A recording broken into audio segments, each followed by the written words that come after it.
monkeys, and people say we monkey around, but we're too busy singing to put anybody down. Ladies and gentlemen, it's the Bump Monkey Mafia. I'm Frankie V, here with my broadcasting partner, C-Rod the good guy. And as always, with us, Double T Turnbuckle 10. We are joined by a Bump Monkey Hall of Famer, a guy that has been, man, you've been going around.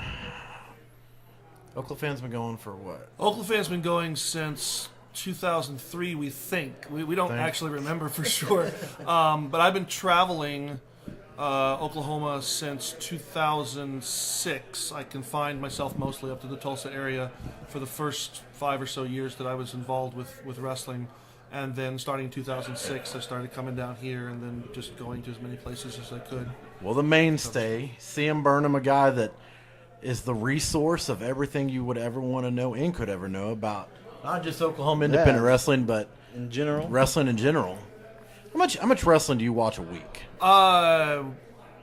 Everything that WWE puts on TV, TNA, Lucha Underground, Ring of Honor. So that's, 8 hours of stuff a week, I think. Plus indie shows. Plus then go to indie shows on the weekends, yeah. And then I'll scour and watch a match here or there from various indie stuff around. Mostly the regional, but sometimes around the nation. Yeah. How do you set through Raw? I watch Raw oftentimes on a certain site that is, I guess, somewhat illegal, and where they've uploaded segments so that I don't have to sit through commercials. Yeah. And that way, when I start to get a little bit worn out of it, I can stop. And I literally split it between 2 days. I'll watch half of it on Monday night and half of it on Tuesday morning. I cannot That's how I watch. can do it. I get about an hour, and I'm like, I'm done with this. YouTube, it's called Reality Wrestling. They upload it, and it's 20 minutes on YouTube, an hour after the show. And that's normally when I just sit through it and just... It gets all the big points. So what got you into wrestling? I was a product of the rock and wrestling generation. I'm that old, yeah. I was an MTV kid, and then I saw the War to Settle the Score, and with Piper and Hogan, and the stuff that Cyndi Lauper was doing with Captain Lou. Yes. And that was what drew me in. And I was like, this is amazing stuff. And it's funny because my mom was, growing up, she was a hockey fan. And on the off seasons of hockey, her family would go to the wrestling shows she grew up in Independence, Missouri. And so they would go to the wrestling shows there, and she got to see like Lou Thez and Gorgeous George and those people, yeah. So, but she never really talked about that when I was young enough, was just getting into it. It wasn't until I was like firmly as a complete full-blown fan that she was like, oh yeah, I used to watch this stuff way back in the day too. So my dad didn't care for it. He was like, yeah, whatever. What was some of the first stuff, like promotions you went to? The first, well, this is the funny story because I watched wrestling on TV for 14 years before I actually went to a live show, because you could literally get so much wrestling in the late 80s and very early 90s that there was no need to go to a show. I could watch every day of the week something new on television. The first live event I went to was a WCW show in Tulsa, and then as far as indie stuff went, the first indie I went to was Oklahoma Professional Wrestling in Tulsa, and then it became Oklahoma Championship Wrestling in 2002, and then became Tornado Pro Wrestling in 2003. Yeah. So that progression of stuff is what I followed. I came down here in 2006. I went to Tahlequah for NWA Oklahoma, or NWA Universal, about 2005. They're the ones. Chris Fox owned that, and he's the one who actually gave me my first opportunity to truly work, as in I get paid for something, which was commentary with Mike Isles, to do for his shows, and I somewhere in there, or it was in late 2005, I went to my first IZW show because they were supposed to have. I think it wasn't a cage match, but it was like a one-on-one match with Aaron Neal and Vader, who was the ICW champion at the time. And I was like, sweet, I'll go see Vader. Yeah. And then I get there, and it ends up being a 6-man with Johnny Z, Bernie D, and Aaron. again as Impact Inc. against Vader, Brad Michaels, and I think Dexter Hardaway.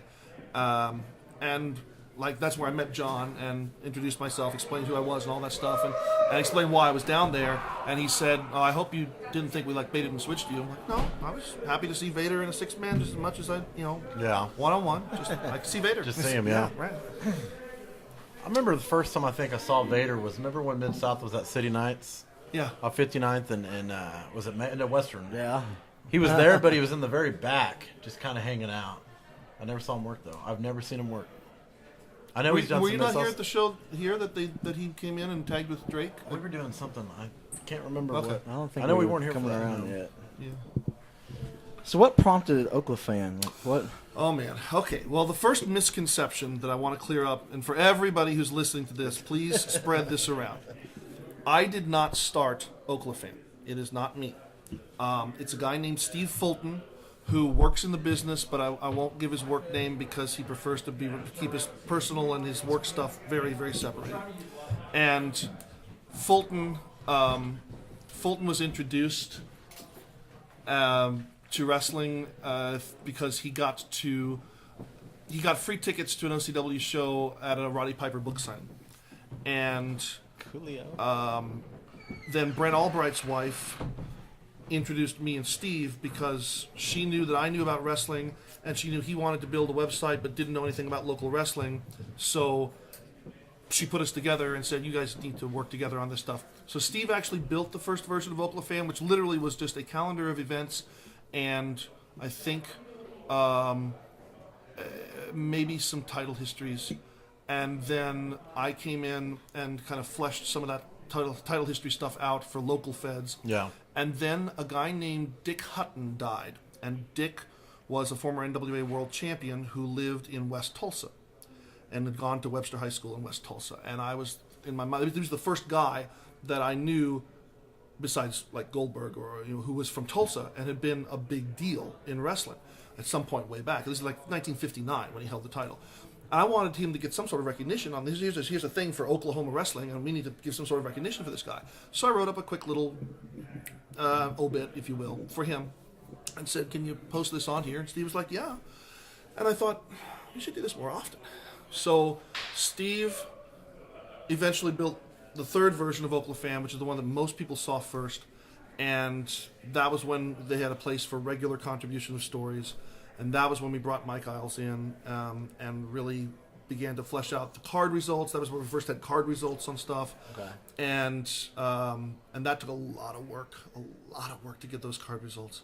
Yeah. And that's where it kind of grew up from there. So it starts, the seed is planted in 2002 when Stephanie introduced me and Steve, and then it's gone from there. It officially went live in 2003 sometime, we think. We're not exactly sure, but we think. I remember getting So on that the is, website when I was in high school. I'm 28 now. Getting on the website in high school Yeah. just to see where my mom could take me that weekend. And it is like nowadays it's Oklafan. Oh, that's Burnham. And Yeah, Isles. because I was like the vision. Steve has worked everywhere pretty much in the state, but he, like I said, he keeps himself very distanced as far as his wrestling character and his personal stuff, and he did not want to be publicly associated with this because he felt it would damage his potential wrestling character stuff. I was the guy who traveled for a long time, and I would introduce myself to promoters and explain who I was, and then Isles took up traveling as well, and he would do the same type of thing. So we were the faces of Oklahoma. There's 6 of us now that work on the site in some degree or other, and but Isles and I are still kind of like the faces of the site, basically. Yeah, it's always, I mean, y'all, the work y'all do, it's awesome. Y'all basically you let people know where shows are happening. I mean, obviously, now that you look at social media now, from 10 years ago, has that made a big difference on how you guys run Oklafan as far as promoting shows, scheduling? It makes things, as far as promoting shows, it makes things a lot easier because the access is literally just kind of like a fingertip away. Yeah. As far we just have to, between Isles and I especially, we have to follow a lot of different companies' pages because we do try. I said way early that I wanted to try and track guys once they left Oklahoma. This was when Brent Albright got Yeah. called up to OVW. Yeah. I wanted to Oh, follow yeah. him. I wanted to continue to follow him and continue to promote him because I was like, he's going to make it. He's going to be a big deal. And so we do that with anybody that would come in here and work for a little while and then move on to other places. So we track all kinds of places in Texas, obviously, places in Kansas. Tyler Bateman's out in California. Yeah. Adam Thornstow's out in California. They were both big deals here for a while. There's Cade Seidel is over in the Carolinas and I think Georgia. He was a big deal here for a while. Cody Jones up in Chicago. Obviously, his connections here and his dad. We follow stuff nationally and internationally because like Andy Dalton was over in Japan for Pro Wrestling Noah, and Lance Hoyt has wrestled here enough that he's got a bio. He's over there for Pro Wrestling Noah, and we follow stuff as much as we can all over the world, and so it takes a lot of time to scour those results online, but it's a lot easier to get that information now than it was back then. We had to work really hard and kiss a lot of ass at first with certain people to get in good with promotions at the beginning, and We know how you feel. to a certain and to a certain extent we still do with a few people here and there to keep ourselves in good standing with them so we can continue to get their information, because when some promoters get upset at me or with Isles and decide, well, we don't need Oklafan, I will tell people this and they're like, but it's free advertising and free information. Why would you turn that down? Some people just... And that's like when we first started, we were just covering WWE, and we're like, you know what? Everybody does that. And then we started hitting the local scene, and that's when we decided, man, let's build these guys up. Mm-hmm. Let's build up people here and help them get their name out. And it's been a lot of work. We don't do nearly as much as y'all do. No. Not by far, but it is work. You make our job way easier. You know, I think a lot of people in Oklahoma think that there's some kind of, I want to say, what's the best way to phrase this? Think that we do similar things. Mm-hmm. I mean, like Oklafan, we use as our resource for everything. We're a podcast, and you guys are, everything you guys do, the stuff you guys put out. And like a lot of people, and I'm friends with a lot of people on Facebook, Tulsa area, Oklahoma in general. And there's some people that don't necessarily like us, think that we, marks, whatever, not, however you want to say it. I don't care what anybody says. Everyone in this business is a mark. Yeah. And no, that's right. We've never thought there was anything similar about what we do. Like you guys do what you do.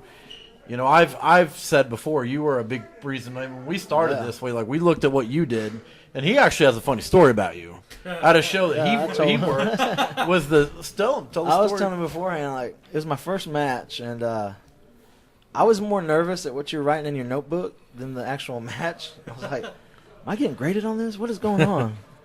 And the match was simple. I was like, I just gotta go take an elbow and get 1, 2, 3. Like, what is going on?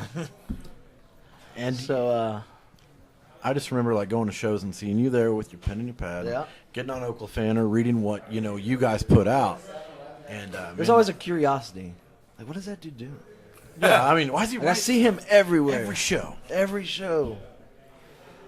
And it's just, I know it's been, some people think, well, there's similarities, there's differences, but we appreciate everything you guys do. Oh yeah.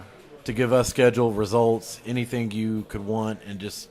When we first started this was one of the interviews we wanted to do. Because, I mean, you're in that brain of yours, you are an encyclopedia when it comes to wrestling in general. Yes. I do what I can. I've just been fortunate enough to combine my abilities as a teacher and a history teacher and to have something I'm really passionate about here and be able to put this all together and to provide this. And when the site went down because of certain issues, a couple, like last year. Since you mentioned the frequency and then going there to find when the shows were happening, that was the thing we got the most complaints about. Would it be about being gone? Was how are we going to know where the shows are? How do I know? How do I know if I'm booked? I don't know when my own shows are. I always go to Oklafan to find out when the next dates are. There's nothing there for it there. Send that man a link. It's like we were talking about. We get all these results for all these shows, and Brent's like, I ain't writing all that down. I was like, we will literally do a podcast and not write down just got on Oklafan. And we know what happened in that match, but where it was out on the card. Right. And all you got to do is pull it up on your phone. It's there. It's right there. Review the show. And there's people actually in Kansas that talk about Oklafan and how that's like, for them in general, like, you know, there's workers that have never worked in Oklahoma. Yeah. Aaron Helms and Billy Simmons, they work a lot here. And they were like, man, we wish we had something like that up here. You know, there's a guy named Brandon Bishop who...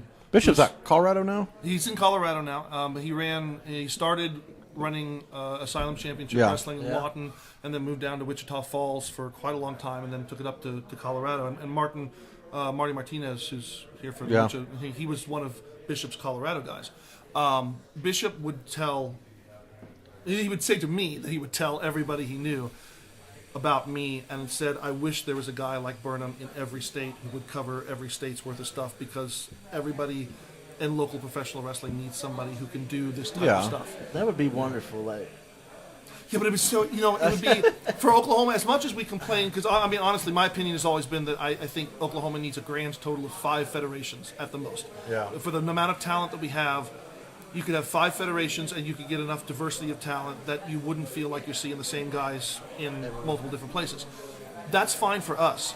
You go down to Texas, I could not do Texas fan. There are 50 federations in that state. I could not cover it. I couldn't even begin to. There's too much going on down there. So no Burnham worldwide? No.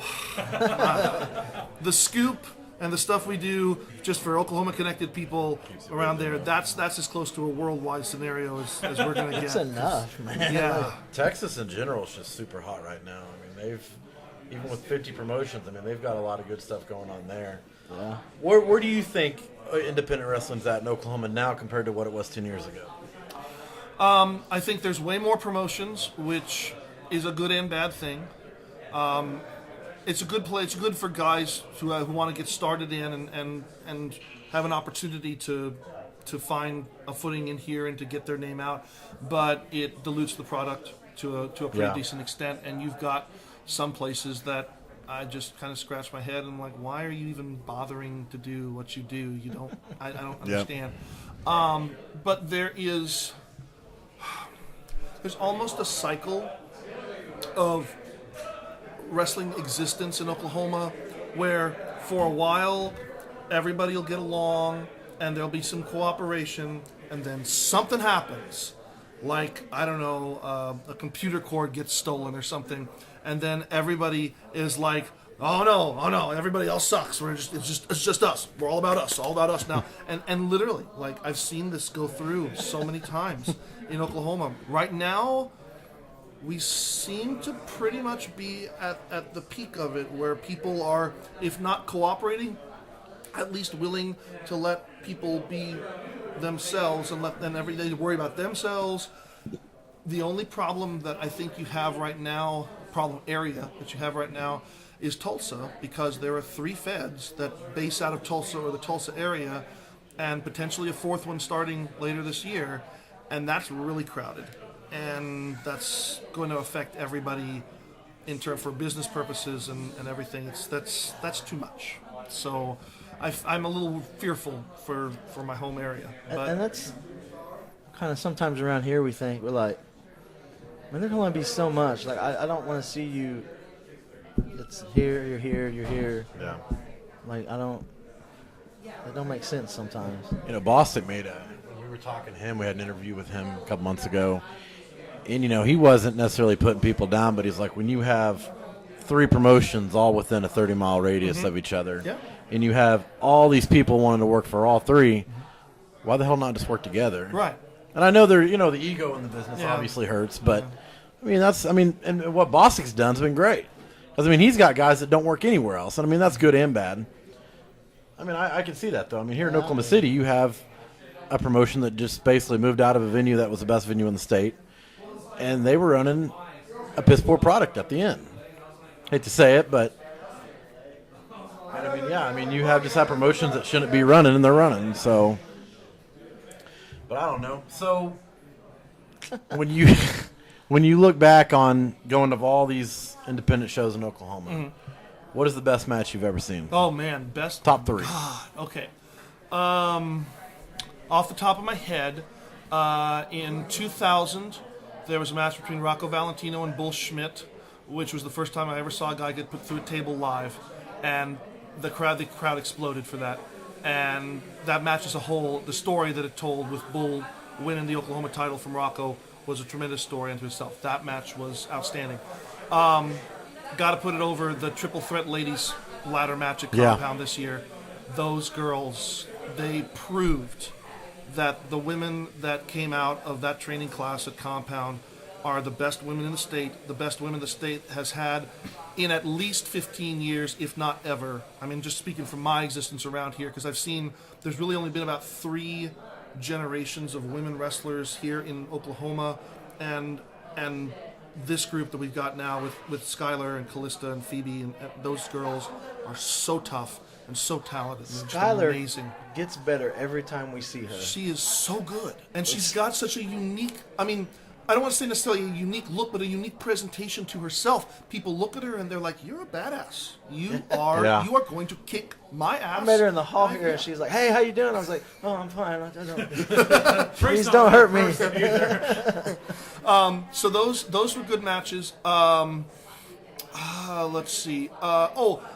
There was a 6-way scramble match at IZW, which was for the Impact Division title, and I liked it mostly because I liked the end of it, which it came down. Drake was, I don't remember if he was the champion going in, but he won the title, and I think Kevin Morgan was champ going in, and Drake won the title and then scooted out of the ring for the last 10 seconds of the match, and Kevin couldn't catch him. And I liked that little bit on that. That was a good one as well.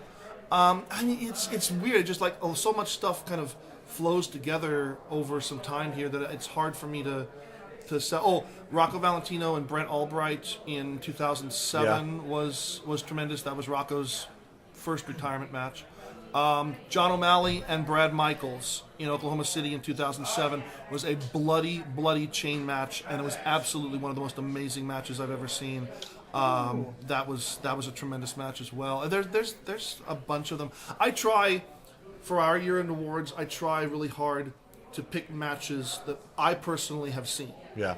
And then I'll let my staff put some suggestions in as well, but I also try to limit things to where no Fed gets more than 2 nominations because, again, we've got so many Feds. I don't want 75 matches for people to have to pick from. So I know some things get overlooked. There was a really good match this year that didn't get on the ballot. Comedic as hell, but still really well done, between the Canadian Red Devil and Richard Pierce, who's a manager, and there was a barefoot Lego death match. And it was amazing. Seriously, it was amazing. It was absolutely amazing. They did it so well. But I couldn't put it on with the triple threat ladder match because there's no way. We had some that we saw that were, I don't think they made our ballot either, was Skylar Slice and Erica here in August. Mm-hmm. I was like, I would have paid to see that on pay-per-view. Mm-hmm. It was excellent. And then what was the other one? I mean, you had CJ Ward and Double D. CJ and Double D are really good together. First one. Yeah, the first and one. CJ, I know that that there's been some interest from him in getting him down to Lawton to work with D down there, since D's a heel down there, and they could really play things up there now. That kid gets better too. He's so good. He's really, really good. Well, I remember when he interviewed him, and they're like, "Man, did you wrestle in high school?" He's like, "No, I was a fat kid in high school." Oh yeah. What? I saw a picture of him on Facebook the other day. He was pretty plump. So, man, he's come a long way. So, are there people that you see in this state right now that could go to the next level? Absolutely. Skylar is immediately one I think could go to the next level. I think Nathan Estrada could go there as well. I think if he wanted to, I think X-Cal could still take the next step up. I've known X his entire career, and X's biggest holdback is himself. He's so temperamental about wrestling and about a lot of stuff. He's such a pure artist. He gets so irritated with stuff, and he's just like, screw it, I can't do this. But he was one of the most naturally gifted athletic people that I've ever seen in this business. And I told him to his face one time, I said, "You're just your own worst enemy." And he's like, "I know." He went on a little hiatus for a while, didn't he? He did for quite a while. But he went out to California. He worked out there about around 2007, Yeah. 2008, somewhere there. Does, He could go up there. John Cross could have gone up the next step as well if he hadn't gotten hurt. Dutch Hagen I wish he could travel more, but he's got family things that keep him where he is. He could go up there. D, certainly, Double D could certainly that's one of our- take a step up there and go national. There's Jake O'Brien. I think Jake is more personally interested in getting to Japan than trying to go to anything domestic here, but that's fine because again, that's still exposure, and I think he's got. Jake's another one that I've really seen progress a lot within the past couple of years, and he really is taking this very, very seriously and trying to better himself, going to as many seminars as he can, and get a lot of opportunity for himself. He tagged with O'Malley last night at IWR, and they drew some heat. Frock came out with him. And I mean that like you put them two together, like you won just general O'Malley and O'Brien. I mean, it's a pretty good combination. Mm-hmm. Some big dudes. Does Nathan Estrada smile like Sure, he's a fun guy. 24/7? Yeah, Like, yeah. I don't. I've never seen Nathan angry. And when he first turned heel, he came into IZW as a heel, but they gave him kind of a character to play as a heel, as kind of this weird guy who's a throwback to the '70s, and he's want to bring style to the to IZW. And I was like, okay, this is a little goofy, but we can make it work. But up in Tulsa, he turned on his partner Michael Wolf. And I thought, I don't know if this is going to work as well because he's not going to do anything "quote unquote" different. And he could still smile, but he was a different smile. And he was a heel with a heel smile. Yeah, but yeah, he's such a nice guy. We saw him heel at ECW, and I was like, this guy just smiles. Like you want to hang out with him. Smiles all the time. He reminds me of Carlito, not just because of the hair, because Carlito had that smile when right. he was a face, right, and then he had that smile when he was a heel, that smirk. And Estrada's got one of those smirks when he's a heel, and it's fantastic. Now, I will say that we both just finished up our end of year awards, but I got to say the Pierce Awards might have been the best. Oh, the Pierce Awards, man! I think they made the right decisions in the majority of those awards there.